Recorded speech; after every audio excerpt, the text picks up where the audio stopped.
Into financial accounting ഇപ്പോഴും ഒരു പേടി സ്വപ്നമാണോ? അക്കൗണ്ടിംഗ് ബേസ് അറിയാതെ പഠിക്കുന്നതാണോ നിങ്ങളുടെ പ്രോബ്ലം? എന്നാൽ CMA ഇൻറ്റു ഫിനാൻഷ്യൽ അക്കൗണ്ടിങ്ങിൻ്റെ എല്ലാ ടോപ്പിക്സും ബേസിക് ലെവലിൽ തന്നെ കവർ ചെയ്യുന്ന തിയറി പോർഷൻസും പ്രാക്ടിക്കൽ പ്രോബ്ലംസും അതുപോലെ പ്രീവിയസ് ഇയർ ക്വസ്റ്റ്യൻ പേപ്പേഴ്സും ഡീറ്റെയിൽ ആയി ഡിസ്കസ് ചെയ്യുന്ന നമ്മുടെ CMA into financial accounting regular recorded ക്ലാസ്സുകൾ സ്റ്റാർട്ട് ചെയ്യുകയാണ്. 100+ അവേഴ്സിൻ്റെ ഹൈ ക്വാളിറ്റി വീഡിയോസും ചാപ്റ്റർ വൈസ് നോട്ട്സും എക്സാം പ്രാക്ടീസും ഇൻക്ലൂഡ് ചെയ്തിട്ടുള്ള ഈ ഒരു പ്രോഗ്രാമിൽ എക്സാം വരെയുള്ള എല്ലാ ഡൗട്ട് ക്ലിയറൻസ് സപ്പോർട്ടും നിങ്ങൾക്ക് ലഭിക്കുന്നതാണ്. ക്ലാസ്സിൻ്റെ ക്വാളിറ്റി മനസ്സിലാക്കി തന്നെ നിങ്ങൾക്ക് ക്ലാസ്സിൽ ജോയിൻ ചെയ്യാം. ഫ്രീ ഡെമോ ബുക്ക് ചെയ്യുന്നതിനായി ഇപ്പോൾ തന്നെ താഴെ കാണുന്ന നമ്പറിൽ കോൺടാക്ട് ചെയ്യും. എന്താണ് ഈ ഒരു ബിൽ ഓഫ് എക്സ്ചേഞ്ച് എന്ന് പറയുന്നത്? ബിൽ ഓഫ് എക്സ്ചേഞ്ച് എന്ന് പറയുന്നത് ഒരു നെഗോഷ്യബിൾ ഇൻസ്ട്രുമെന്റ് ആണ്.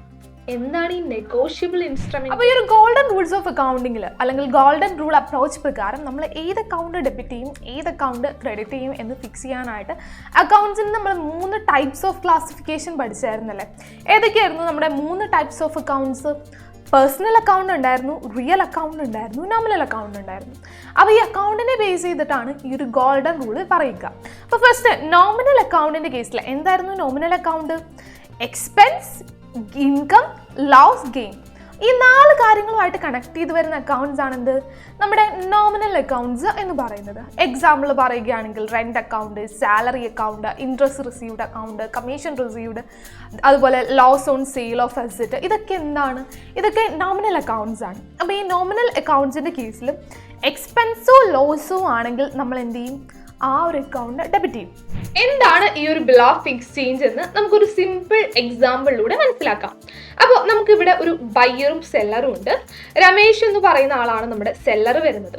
ദെൻ ഹാർമൻ ആണ് നമ്മുടെ ബയ്യർ വരുന്നത്. അപ്പോൾ രമേശ് നമ്മുടെ ഹാർമന് കുറച്ച് ഗുഡ്സ് സെല് ചെയ്യാണ്. അപ്പോൾ ഫസ്റ്റ് വരുന്നതാണ് ഡിപ്രിസിയേഷൻ. എന്താണ് ഈ ഒരു ഡിപ്രിസിയേഷൻ എന്ന ടേം കൊണ്ട് നമ്മൾ ഉദ്ദേശിക്കുന്നത്? നമുക്കൊരു എക്സാമ്പിൾ വെച്ച് തന്നെ നോക്കാം. നമ്മൾ 2023 അതായത് 2023 ഇയറിൽ ഒരു പുതിയ കാർ പർച്ചേസ് ചെയ്യാനായിട്ട് പോവാണ്. നിങ്ങൾക്ക് ഇഷ്ടമുള്ള ഏതെങ്കിലും ഒരു കാർ. അപ്പോൾ നിങ്ങളുടെ ഡ്രീം കാർ നിങ്ങൾ പർച്ചേസ് ചെയ്യണം. അപ്പോൾ ഗുഡ്സ് സെൻഡ് ചെയ്യുന്ന ആളെ നമ്മൾ കൺസൈനർ എന്നും ആ ഒരു ഗുഡ്സ് റിസീവ് ചെയ്ത് അത് സെല്ല് ചെയ്യുന്ന ആളെ കൺസൈനി എന്നും വിളിക്കും. ഓക്കെ, അപ്പോൾ നമുക്കൊരു എക്സാമ്പിൾ പ്രോബ്ലം കൂടി നോക്കാം.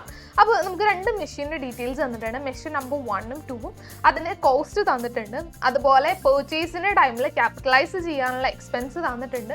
റെസിഡ്യൂവൽ വാല്യൂ തന്നിട്ടുണ്ട്. എക്സ്പെക്റ്റഡ് യൂസ്ഫുൾ ലൈഫ് തന്നിട്ടുണ്ട്. അങ്ങനെയാണെങ്കിൽ straight line method, SLM method എന്ന് പറഞ്ഞാൽ സ്ട്രെയിറ്റ് ലൈൻ മെത്തേഡ് പ്രകാരം ഡിപ്രിസിയേഷൻ എത്രയാണ് വരുന്നത്? ആ ഡിപ്രിസിയേഷൻ്റെ റേറ്റ് ആണ് ചോദിച്ചിരിക്കുന്നത്. അപ്പോൾ ഇന്നത്തെ ഈ ഒരു സെഷനിൽ നമ്മൾ ഡിസ്കസ് ചെയ്യാനായിട്ട് പോകുന്നത് നമ്മുടെ കഴിഞ്ഞ CMA എക്സാമിൻ്റെ, അതായത് ഡിസംബർ 2022 CMA എക്സാമിലെ CMA ഇൻ്റർമീഡിയറ്റ് ഫിനാൻഷ്യൽ അക്കൗണ്ടിങ്ങിൻ്റെ എക്സാമിൻ്റെ ഒരു അനാലിസിസ് ആണ്.